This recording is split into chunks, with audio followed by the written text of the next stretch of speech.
àti kíra wa pa kú oríire à ń tẹ́ tó fajá ò sí ń bẹ̀ àwọn ọmọ yáwọ́ ta ìṣẹ́ẹ̀lẹ̀ ahoro wọ́n ti gbòmìnira wọ́n wà nílé ìwòsàn ti iléeṣẹ́ ológun wọ́n ń fara nísinmi wọ́n gbà tọ́jú lọ́wọ́ gómìnà Ṣèyí Mákindé ní àwọn ó wò wọ́n fódìdí wákàtí 48 lẹ́yìn ìgbà náà àwọn ó sọ pé kí iléeṣẹ́ ológun kí wọ́n fà wọ́n lé àwọn lọ́wọ́ èyí ò ní pé kí wọ́n fà wọ́n lé ìjọba ìpínlẹ̀ Ọ̀yọ́ lọ́wọ́ bóyá lọ́jọ́ ajé àwọn wá ṣe àsopọ̀ bí wọ́n ṣe darapọ̀ pẹ̀lẹ́bí wọn bí wọ́n ṣe darapọ̀ pẹ̀lú ya bí wọ́n ṣe darapọ̀ pẹ̀lú bàbá báwọn ọlọ́kọ bí wọ́n ṣe fojú kan ọkọ wọn padà gómìnà sọ wípé ọmọ kékeré kan bẹ́ẹ̀ tí ń pariwo ìyá òun ìyá òun ìyá òun ẹ gbọ́ ẹgẹ́sìn kẹsẹ̀ ní tàpá ta ni wọ́n kiri bọ̀ níkùn tí ò ní fàbínú yọ ọmọ ọdún 2 láyé ìgbà tiwa ó wà lẹ́nu ọyàn àwa ire odidi ọdún 3 gbáko ńlá ìmúmú láyé àyà wa àyè lọ́dà ayé èbó tẹ́ ń dojú egbò délẹ̀ àwọn ọmọ ìsẹ̀yìn ọ̀fẹ́ fọmọ lọ́yàn mọ́ ẹ̀fọ́ ọmọ lọ́yàn ẹ̀fọ́ ọmọ lọ́yàn ẹ má gbọ́yàn lẹ́nu ọmọ oṣù kan ẹ̀fọ́ ọmọ lọ́yàn mú o ẹlòmíà ló lè fọmọ lọ́yàn jọ oṣù 6 lọ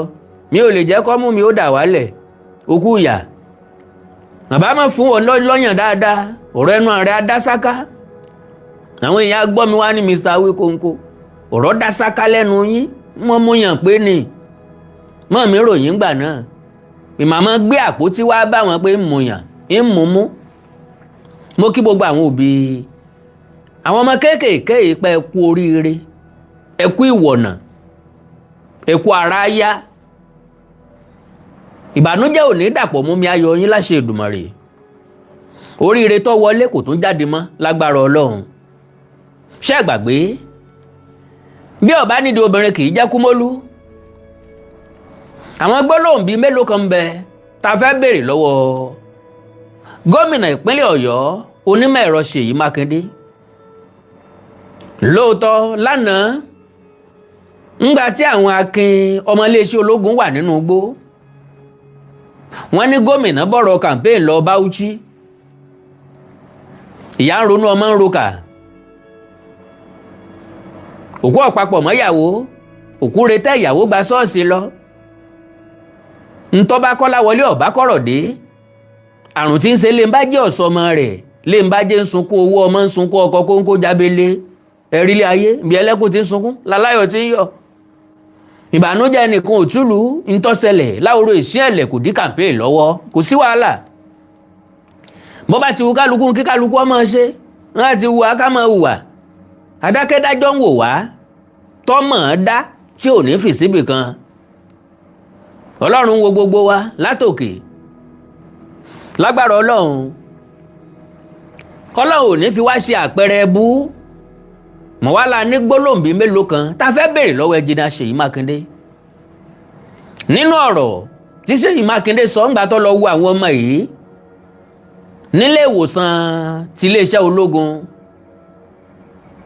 èmi ò mọ̀ pé Ṣèyí Mákindé ó sọ wípé ọ̀rọ̀ tó délẹ̀ yìí kì í sí ọ̀rọ̀ ká máa di ẹ̀bi lé ẹnìkan lórí ńlágbájá ló jẹ̀bi tàmẹ̀dùn ló jẹ̀bi làkàṣègbè ló jẹ̀bi pé ọ̀rọ̀ ká fọwọ́sowọ́pọ̀ la wà yìí ọ̀rọ̀ ń bẹ tá a máa sọ tí gómìnà Ṣèyí Mákindé sọ sẹ́yìn níbi tó ti ń tì í sí Bọ́lá Ahmed Tinubu àtìjọba àpapọ̀ páwọn ni wọ́n orchestrate ìjínigbé tó ṣẹlẹ̀ nípínlẹ̀ Ọ̀yọ́ àbí kí nìyẹn túmọ̀ sí pé kò tí ì tó wákàtí 24 tó ń declare pé òun fẹ́ díje fúnpò ààrẹ náà nìjínigbé ọ̀hún ṣẹlẹ̀ nìyẹn túmọ̀ sí wípé láti disrupt intention òun ambition òun ńlọ́jẹ́ kí ìjínigbé ó wáyé bóyá wọ́n mọ̀ bóyá ìjọba àpapọ̀ ló jí ọmọ gbé àwa náà rò sí Ṣèyí Mákindé náà pé kọ́ mọ̀ jẹ́pọ̀ náà lọ́fẹ́ fi ṣòṣèlú láti ìbàjọba àpapọ̀ ló kọjẹ́ gbogbo síbi tá àrónú lọ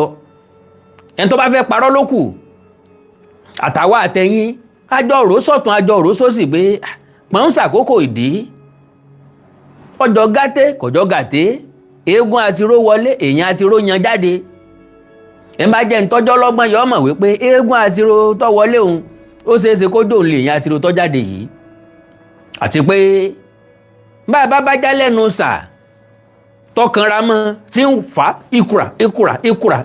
ìkùrà tí ń dẹ́ bí èèyàn bá jẹ́ tó ní làákàyè tó lọ́pọlọ pípé tó ní ọgbọ́n ó yẹ kó mọ̀ wípé bájà yìí ọ̀bá lé nǹkan débẹ̀ ó kẹ́ fi nǹkan bẹ̀ báwa ò bá sọ̀jọ̀gbọ́n òye yé mi páàkì ń sòmùgọ̀ ọlọ́run kẹwa ó fún wa lóore ọ̀fẹ́ bíntín bí ò tiẹ̀ pọ̀ ìyẹn túmọ̀ sí pé ntọ́ bá mú mi tí ń bá ronú gbọ̀nà ibì kan lọ àwọn ọ̀jọ̀gbọ́n kan náà ó tún ronú gbàbẹ̀ lọ wọn ò ní fìrònú ọ̀hún sọ́wọ́ èmi àgọ̀ nìkan sẹ́yìn mo ti ń béèrè pé question ń bẹ láti béèrè lọ́wọ́ Ṣèyí Mákindé kí ló dé tó ní confident pa máa ráwọn ọmọ yẹn gbà láyọ̀ àtàláfíà ẹ farabalẹ̀ bí ìyàwó tó fowó ọbẹ̀ dájọ́ number 1 ìpínlẹ̀ Bauchi ní Ṣèyí Mákindé wà ń gbà tí wọ́n rescue àwọn ọmọ yìí kí wàá ní Ṣèyí Mákindé sọ tẹ́lẹ̀tẹ́lẹ̀ tá a fi la ní béèrè láti béèrè lọ́wọ́ rẹ̀ now bẹ́ẹ̀ bá gbàgbé ọ̀rẹ́ wa good morning daddy Peter Obi ńgbà tó ń wọ́n bọ̀rọ̀ jẹ́ ó ní could you believe pé Ṣèyí Mákindé ò tí ì rìsíìfù kọ́ látọ̀dọ̀ President Bola Ahmed Tinubu lórí àwọn ọmọ tí wọ́n jí kó láwòrò ìṣẹ̀lẹ̀ bẹ́ẹ̀ bá gbàgbé èmi àkàndọ̀rà kòńkó wá báyìí mo ní ìjẹ́ ẹjẹ́ mọ̀ wípé officially Ṣèyí Mákindé ó sọ fún Bọ́lá Ahmed Tinubu pé wọ́n jí ọmọ kó Ṣèyí Mákindé dúró pé ó yẹ káàrí ó ti gbọ́ bá ààrẹ bá wá gbọ́ ó yẹ káàrí ó lè kí òun pé òun kó ọrọ̀ ọmọ meanwhile bí ìṣẹ̀lẹ̀ bá ṣẹlẹ̀ bẹ́ẹ̀ níjọba ìbílẹ̀ yóò bá ní bíṣọ̀bù yóò dégbò olúgànbí là ké sí bí nǹkan bá ṣẹlẹ̀ bẹ́ẹ̀ ọ̀rọ̀ tó bá jọmọ ilé lọ bá lélẹ̀ la fi sùn gómìnà ní alága ìjọba àbílẹ̀ ó pè my governor orújú o orúgbó o nǹkan ṣẹlẹ̀ o báyìí ló ṣe rí o báyìí ló ṣe jẹ́ o Ṣèyí Mákindé ò lè dìmẹ̀ fit láti dá nọ́mbà President Bola Ahmed Tinubu ààrẹ òfojó tí ẹ gbé kà ààrẹ wo wípé wẹ́ẹ́ nínú 36 governor ìkan péré lọ jẹ́ ṣùgbọ́n ọmọ 39 olùkọ́ méje èèyàn ńlá èèyàn tó pọ̀ ni wọ́n because nínú àwọn ọmọ 39 ẹ lè sọ fún mi pé kò sí mílíọ̀nìà láàrin wọn kò sẹ́ni tó lè bá mi proof ẹ̀ torí pọ̀ kò sẹ́ni tó mórí olóyè nígbà èwe ńgbà táwa náà wà ń kékeré àwọn àgbà kan mọ̀ kàn wá ń kó òrórí ẹ̀ kẹlẹ̀ sí wọ́n mọ̀ gbá wá ń di òrí díẹ̀ kẹ̀dẹ̀rẹ̀ wọn ò ní mọ̀ wípé orí òkìkí orí ọlá làwọn ń gbá ńgbà kékeré òun àwọn ọmọ ẹ̀ ò ní lan tí wọ́n là kọjá òun kí wọ́n mọ̀ wá jẹ́ èèyàn lọ́la èèyàn ńlá pọ̀ láàrin wọn lọ́jẹ́ kí wọ́n rí ṣòro nbí tí ọba ti sógo ni ò sógun nbí tógo bá ti wà ogun bẹ́ńbẹ́ àtògun wọn jọ ń fẹ̀gbẹ́kẹ̀gbẹ́ rìn bórí bá sì ti tóbi tó ní ṣe é fó lórí ìyẹn ò dá mi lójú dáadáa wípé àwọn ọmọ yìí olóríire pọ̀ láàrin wọn àwọn òbí wọn ó sì jèrè wọn alright mo wá wíńgbà náà mo ní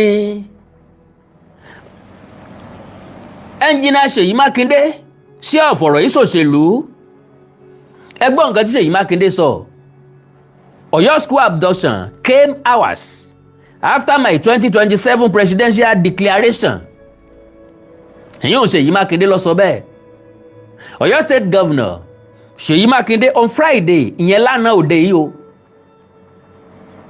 lára tí ń sọ ní Bauchi nu o kò sí ìmọ̀ pàára àwọn ọmọ òun gbà jáde ṣe statement yẹn yẹ lẹ́nu ẹni tó jẹ́ chief security officer of a state Ṣèyí Mákindé tó ń lọ ọdún mẹ́jọ lọ lórí ipò tó wà gẹ́gẹ́ bí gómìnà Ọ̀yọ́ state governor Ṣèyí Mákindé on Friday said the abduction of pupils and teachers from Oriire local government area occurred just hours after he declared his intention to contest the 2027 presidential election.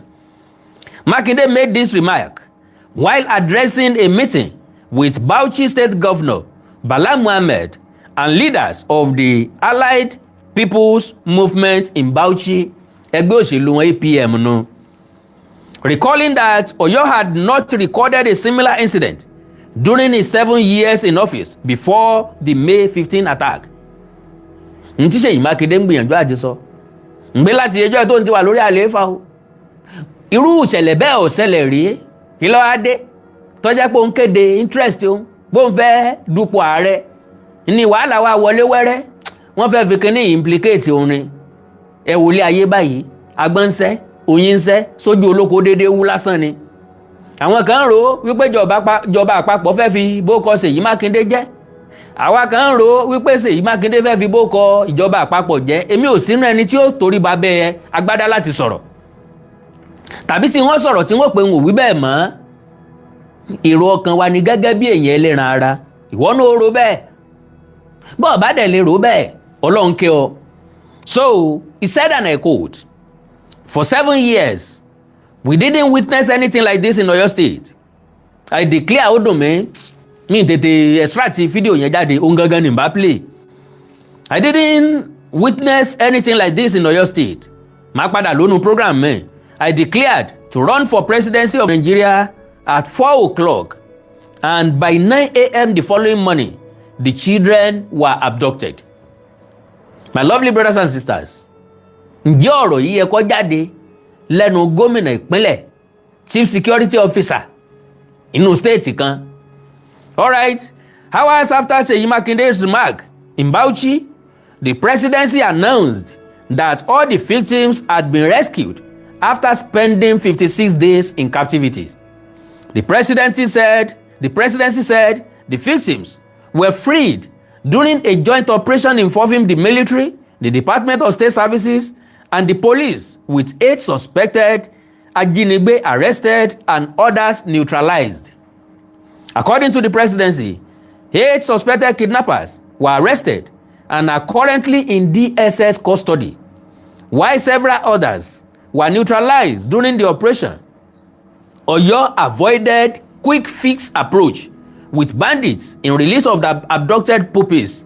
Commissioner Losobe, the presidency, also said there was no negotiation or exchange to secure the victims' release, despite the abductors' demand for the release of one of their detained kingpins, who is currently facing prosecution. Following the rescue, Makinde expressed relief and thanked the president, the military, the police, the DSS, and other security agencies for securing the victims' freedom. Kí ni ó ń gbìyànjú àti sọ? Ó ń ṣe mí, ó ń gbà mí, á ṣe dúpẹ́ lọ́wọ́ ẹni tí ń ṣe ni tí ń gbani. Ìwọ náà ló ní ọ̀sẹ̀lẹ̀ rí. Ìgbà tó sọ pé o fẹ́ jẹ pírẹ́sídẹ̀ǹtì ńlọ́wáyé. Èké wá lédè tó tún wá ń kí wọn pé wọ́n kú iṣẹ́ takuntakun. Okay o. The governor described the rescue as a big relief. Ntọ́sọnù, but at least ara ọ̀yà gágá díẹ̀, ẹrù ó kúrò lórí òun díẹ̀. For the families of the victims and the people of Oyo State. No, for you as a governor, the chief security officer of a state. Torí díẹ̀ ntàlàbánú apẹ́ ẹ̀dùn kékeré ntọ́dọ́ wa. Ìwọ náà la máa pè, wọ́n la máa pariwo, lọ́wọ́ la máa ké sí, lójò lẹ́rùn. Gómìnà kìnìún ti ń pẹ́ ju ẹ bá wa yọ̀ǹda àwọn ọmọ yìí, a ti ń pariwo tẹ́lẹ̀tẹ́lẹ̀ náà.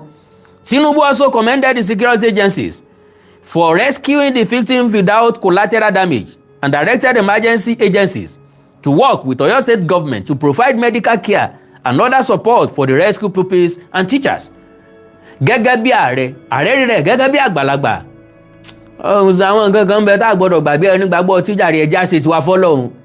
Ẹ̀yin tọ́rọ̀ kàn, ẹ̀yin tẹ́ wà nígbọnú tọ́jú, ẹ kọ́kọ́ handle àwọn ọmọ yìí. Ẹ bá wa tọ́jú wọn, ẹ fún wọn therapy. Àwọn èèyàn kan ti sọ pé those children need therapy. Nǹkan wọ́n need ju therapy lọ. They need more than therapy. Wọ́n need ìtọ́jú tó péye. Ẹ sì bá wa fún wọn ní ìtọ́ dáa tí wọ́n ó lè táwọn ọmọ ó fi máa rántí lọ́jọ́ ọ̀la. Ẹ mọ́ kàn dá wọn padà fóbi wọn lásán. Eléyìí ni ó dùn wá táwọn ó tún padà wá sọ̀rọ̀ lé lórí. Makinde formally declared his intention to contest the 2027 presidential election on May 14 at a joint rally of the People's Democratic Party and the Allied People Movement in Ibadan, where he announced his ambition. He absolutely emerged as the presidential candidate of the Allied People's Movement at the party's primary later that month, after running as its consensus candidate. It's big relief. Okay, now ẹ̀yà gbọ́rọ̀ Makinde o. Governor Seyi Makinde of Oyo State has described the release of abducted persons in the state as a big relief, saying the state government and the families had waited 57 days for their freedom. In a telephone interview with ilé-iṣẹ́ television kan aired on lónìí, Makinde thanked service commanders, the Nigeria Police, the Department of the State Services, the military and the Federal High Command for their roles in securing the release. He also expressed appreciation to President Bola Tinubu for what he described as sustained prayer that helped bring the matter to a resolution. He said, and I quote, "Thank you so much. It is such a big relief for all of us and for those waiting for this past 57 days. I think it's a big relief for all of us, and we use the opportunity to say thank you to our service commanders, the Nigeria Police, the DSS, the military, and the High Command, and of course the President for pushing really hard to have this thing done." Makinde said he was overjoyed by the development, but noted that he would speak further once he had gathered his thoughts. Makinde also thanked the media for keeping the momentum in keeping all stakeholders on their toes until the victims were released. Àwa náà kíra wa pa kú oríire tàwọn ọmọ wa tó padà. Now, okay, ọ̀rọ̀ mbẹ́mbẹ́ o. Now, bóyá kí n kọ́kọ́ play ọ̀rọ̀ Seyi Makinde ká tó wá treat ọ̀rọ̀ Peter Obi tó ní, can you imagine presidency ò tí ì pé Seyi Makinde, Yorùbá ní bókè ọ̀bá lọ bá mọ̀ọ́mọ̀ mọ̀ fún rẹ̀ rí bókè, èèyàn méjì ò kì í jẹ̀bi kíkí. Bọ́ bá ní lágbájá ò kí mi tàbí tàgbẹ̀dù ò kí mi, wọ́n ní kí ló dé tí wọ́n náà kọ́kọ́ kí, bí ọba kọ́kọ́ kí ọ tí wọ́n bá kọ́kọ́ kí kò sí ní tó burú ń bẹ̀. Káró sọ mọ́dí, káròdì má sọ kídi ọmọ ti gbófo, ṣèfínì wọn ìjìjà kíkí. Now, ẹ máa gbọ́ o, after the Oriire rescue, is Seyi Makinde still waiting for the presidential phone call? Seyi Ọládẹ̀jọ ọlọ́kọ́, Lagos APC chieftain. Ọ̀rọ̀ kì í bẹ̀ ló jẹ́ kí n mú wá, kò sọ̀rọ̀ tí mo mú wá tí ò ní túmọ̀. The successful rescue of the Oriire abductees is a moment of relief for every well-meaning Nigerian. We rejoice with the parents, families, and the people of Oyo State whose prayer have finally been answered. We salute the gallant officers and men of our security agents whose courage, professionalism, and painstaking intelligence-led operations made the rescue possible. But beyond the celebration lies a political question that Governor Seyi Makinde owes Nigerians to answer. Béèrè tí mo wá béèrè lọ Seyi Makinde rèé. Because nígbà tí mo sọ bẹ́ẹ̀ ń jó ní comment section, ẹnìkan ti sáré ta sí mi, Mr. Wikongo, why are you talking like a kid? Tí federal government ò bá wà aware, ta ló ń control àwọn ọlọ́pàá, ta ló ń control sọ́jà, that means president wà aware nìyẹn. Mo ní president wà aware, ó yàtọ̀ sí wípé wọ́n inform presidency formally. Òkú tí ìṣẹ́ta ní ọjọ́ tọ̀fọ̀, iṣẹ́ tí wọ́n bá bẹni sí tó ń ti yìn ní rìn, èyí tí wọn ò pe ní síta jẹ́ tó ń ti yà ní rìn, kọ́ọ̀sì dìmáàndì kí Seyi Makinde ó kí fóònù mọ́lẹ̀. Hello sir, my president, ìṣẹ̀lẹ̀ báyìí la mọ̀ rí nípínlẹ̀ Ọ̀yọ́ o, ẹ dákun o, ẹ gbà wá o. ẹ ń bá tó nígbà náà lásà fọ̀rọ̀ lọ ẹ gbà wá o. ìyẹn ni pé wọ́n sọ formally bọ̀ kéèyàn kàn máa sọ ọ̀fẹ́ ṣènáwó nìsín wá ń sọ wípé ẹ̀yẹ káwókó kó gbọ́ after all mo sá ń polówó lórí rédíò ó ṣe mo ti gbọ́ n ò kàn wá ní kọ́ sí demand kó pè mí ẹ ló wá wí kóńkó mo fẹ́ celebrate báyìí báyìí o mo fẹ́ ṣe nǹkan báyìí báyìí o lọ́jọ́ báyìí báyìí o yóò wù mí kọ́ wà ń bẹ́ o ṣèfínì o invite mi nu bí n ò tiẹ̀ rí invitation ní wọ́n máa wọ pé invitation ẹ̀dá máa onínáwó ló pè mí o ẹ pè síta òun ló pè mí ló invite mi n ò yọjú náà wá o. So but beyond the celebration lies a political question that Governor Seyi Makinde owes Nigerians to answer. Is he still waiting for President Bola Ahmed Tinubu's phone call? When I said it the other time, àwọn èèyàn accuse mi bí ẹni pé mi mọ nǹkan tí mò ń ṣe kò sábà sí nǹkan tákàndá ọ̀rọ̀ Awíkonko sọ tí mi ò ní reason and purpose tí mo fi sọ tàbí tó jẹ́ pé mi nìkan ni màá wá ronú in that direction. Torí pé ìwọ lè mọ̀ wípé Ọlọ́run kẹ́ mi ní sọ́jú bá ń lọ Ọlọ́run fún mi lórí ọ̀fẹ́. God bless you. Is he still waiting for President Bola Ahmed Tinubu's phone call? At the height of the unfortunate incident, Governor Makinde chose to shift national attention from the plight of the victims to what appeared to be his disappointment that the president had not personally called him. Instead of inspiring confidence in ongoing rescue efforts, he succeeded in creating a needless media conversation around protocol and political optics.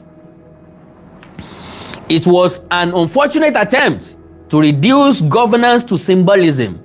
Today, the Oriire victims are back home, not because of a presidential phone call, but because President Tinubu did what presidents are elected to do, to take action, to put in effort. Kì í ṣe láti make phone call tí unnecessary. I surface phone call. No, we don't expect that from our president. We need action, and he has shown just like that.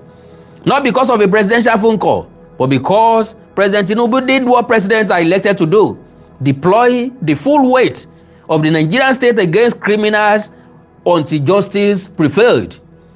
The president understood that victims in captivities needed action, not headlines. But Seyi Makinde needed headlines. Yóò boníròyìn sọ̀rọ̀, àwa mọ̀ wípé inú igbó Odòyọ National Park ni wọ́n wà. A máa rá àwọn ọmọ yẹn gbà padà sẹ́yìn òbí belief wa a máa gba àwọn ọmọ yẹn padà ó ń dì wọ́n mú ó ń ọ̀gì wọn ń ṣe gbáyín ṣàwo at the end of the day kí ló ti di ọ̀gì ẹ̀ jáde Ọlọ́run ràn yín lọ́wọ́. While political actors obsessed over who called whom, wọn Peter Obi nu táǹpẹ́ nìkan kí ni impact Peter Obi kí ni influence ẹ̀ lórí àrùn àwọn ọmọ tọ́jáde yìí gbogbo nǹkan politics ní lọ́dọ̀ Peter Obi ìdínú tí ò fi lè so lórí tí ò fi lè lead wa Nàìjíríà. While political actors obsessed over who called whom, security agencies were painstakingly gathering intelligence, tracking criminal networks, coordinating operations, and risking their lives to bring innocent Nigerians home safely. That is leadership. The irony is difficult to ignore. Those who are busy counting missed calls, àwọn alákọ̀rí wọ́n count iye missed call, contributed little to the actual rescue, while those who said less accomplished the more. Yes, of course. Kí ni Peter Obi ṣe tó ràn wá lọ́wọ́ tó jẹ́ káwọn ọmọ èèyàn wálé láyọ̀ àtàlàáfíà? Nothing. Could you believe that Seyi Makinde has not received phone calls from the presidency? Kí ni olóhùn tẹ̀rín bí ohun egbére hùn? The irony is difficult to ignore. Okay, this episode once again exposes a disturbing tendency among some opposition politicians to politicize virtually every national challenge. Every tragedy becomes an opportunity for cheap political points. Every security challenge becomes an avenue to manufacture controversy against the federal government. It is not needed. And that is not a symbol of a true leadership. Unfortunately, criminals do not care about partisan affiliations. Kidnappers do not distinguish between APC and PDP ṣé gbà tí wọ́n fẹ́ káwọn ọmọ yìí ṣé wọ́n béèrè lọ́wọ́ wọn PDP mọ́mí ẹni àbí APC? They didn't. Wọ́n kàn tari àwọn ọmọ ọlọ́mọ sínú kínní wọ́n sì yìnbọn fáwọn tí wọ́n yìnbọn fún wọ́n dùn ẹ̀ tí wọ́n dùn lọ́rùn wọn ò béèrè bóyá APC ni bóyá PDP ni. What they understand is the force of a determined state backed by capable security institutions and decisive leadership. That is precisely what President Bola Ahmed Tinubu provided. Without fanfare, he mobilized the nation's security architecture. Without emotional grandstanding, he allowed professionals to do their work. Bola Tinubu ò sọ̀rọ̀, kò pé press conference, kò ṣe nǹkan kan, ó ṣiṣẹ́ rẹ̀ lọ underground. Without joining needless public and changes. Pé mo gbọ́ tí lágbájá sọ báyìí, mo gbọ́ tàmẹ̀dún sọ báyìí, òní ọmọ bá ọ̀bọ Peter Obi jáwúra, ní ọmọ bá ọ̀bọ rẹ̀ jẹ́ kó láíláí. Bọ́lá Tinubu ti dàgbà jù bẹ́ẹ̀ lọ lóṣèlú, bàbá wọn ní. Màmá àtàkìtì kan forí sọlẹ̀ wàhálà ilé ayé tiwọn nu. Without joining needless public exchanges, he remained focused on one objective, the safe return of the victims. The outcome indicates that approach. Governor Makinde's fixation with a presidential phone call now appears misplaced. Leadership is not validated by receiving ceremonial calls from the commander-in-chief. Leadership is demonstrated through effective collaboration with federal security agencies and reassuring anxious citizens while sensitive operations are ongoing. One would have expected that, following the successful rescue, Governor Makinde will publicly commend the president, the armed forces, the police, the Department of State Services, and every security agency involved in the operation. Such statesmanship would have elevated public discourse above partisan politics. Instead, Nigerians are left wondering whether the politics of perceived neglect was merely a convenient distraction. The Oriire episode offers an important lesson to public office holders. In moments of national emergency, there are no APC victims or PDP victims. There are only Nigerians whose life deserve protection. There are no APC security agencies or PDP security agencies. There is only one Nigeria security architecture, working daily to keep our nation safe. President Tinubu has repeatedly demonstrated that security is too serious to be subordinated to partisan calculations.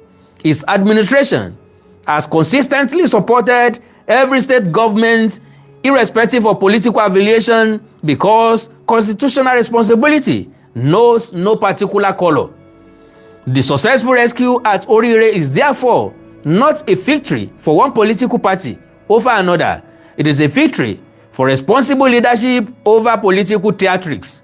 It is a victory for quiet efficiency over media sensationalism. It is a victory for substance over symbolism. Perhaps Governor Makinde now appreciates that the phone call Nigerians were truly waiting for was never from Aso Rock to Agodi government house. It was the life-changing phone call informing anxious parents that their children had finally regained their freedom. That call eventually came. It mattered infinitely more than any political conversation. As this dust settles, one thing is abundantly clear.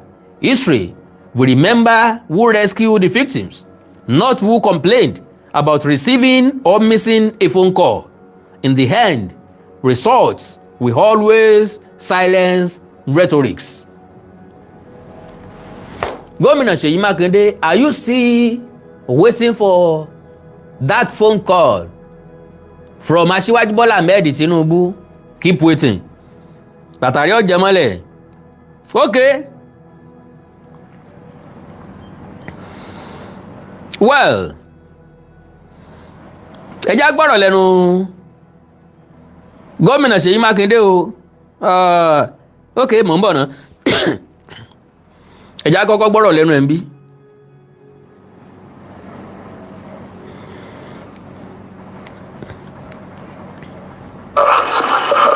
Unbelievable. When Chibok happened, it was the fault of President Jonathan. They went all over the world, asked Jonathan to bring back the children. But this happened. No, it is the irresponsibility of the state governor and the state government. So we need to look at our architecture and be sure that where you give responsibility, you also give authority to deal with those responsibilities. And that is exactly what we will do if the people of Nigeria will trust it. Ẹ gbọ́rọ̀ lẹ́nu gómìnà àbí Ọlọ́run ràn wá lọ́wọ́. All right, ẹ̀já tó gbọ́rọ̀ lẹ́nu gómìnà padà o. Ẹ ti gbọ́ gbogbo nǹkan tó sọ yẹn. Ó ń try láti refer sí Bọ́lá Ahmed Tinubu. Gbẹ́ngbà tí wọ́n kó àwọn ọmọ Chibok, Tinubu wà nínú ẹ̀wọ̀n tó sọ wípé kí Jonathan ọmọ bí ó ṣe gba àwọn ọmọ ọlọ́mọ padà o. Ṣùgbọ́n gbà tí ìjọba àbílẹ̀ Oriire ṣẹlẹ̀, wọ́n wá ní gómìnà ìpínlẹ̀ Ọ̀yọ́ ni o. Ẹgbọ́n ta ni chief security officer state ó náà ni dọ̀sí mi wípé wọn challenge gọ́fìnà Borno nígbà náà. Ẹjá gbọ́rọ̀ Seyi Makinde ńgbà tó lọ ṣàbẹ̀wò sí àwọn ọmọ yìí.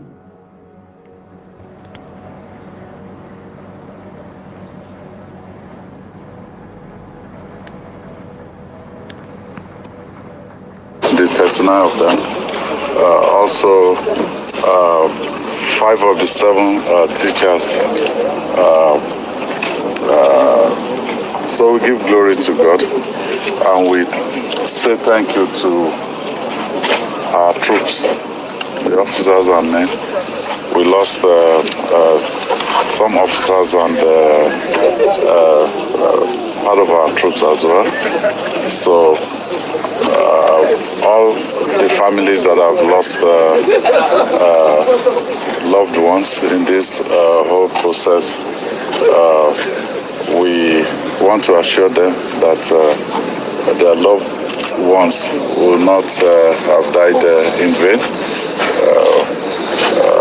So I'm extremely happy. You've just gone in there to interact with the children and their teachers. What did you take out? What's their state of mind? How are they feeling? We've not seen them, so you tell us what's their status at this particular. First, I can say that they were happy to be out of captivity, just like any of us. When your freedom is taken away, it's a different set of mind. But they are glad to be back. Some of them are still very frail. They have to do quite a bit of medical intervention, post-traumatic issues, to be addressed. But we have the team ready to do that. How soon are they going to be reunited with their families? With the plan right now, we'll watch them over the next 48 hours. So by Monday, we think an assessment will be done, and maybe there will be a formal transfer from the military to the state, and then we can manage the process from that point forward. But also today, we are putting logistics together to at least bring the family members to come and see them. There's a small girl in there that basically she has been asking, where's my mom? Where's my mom? So at least we want the mom to be able to come and then see her. Is there another thing you think we need to know that you want to tell us, sir? The what? Your final message, Governor. Well, my final message is that, look, it's our country. All countries around the world, they do have challenges. So when we're challenged, it's not usually the best time for us to sow seeds of division. It's the best time for us to come together, and confront our challenges. So that's really what, at this moment, I want to say to the people. In the course of the week, I will officially brief Oyo State people and the nation at large on what exactly has transpired. Okay. Seyi Makinde máa sọ nǹkan tó transpired fún wa. Ẹ gbọ́ eléyìí.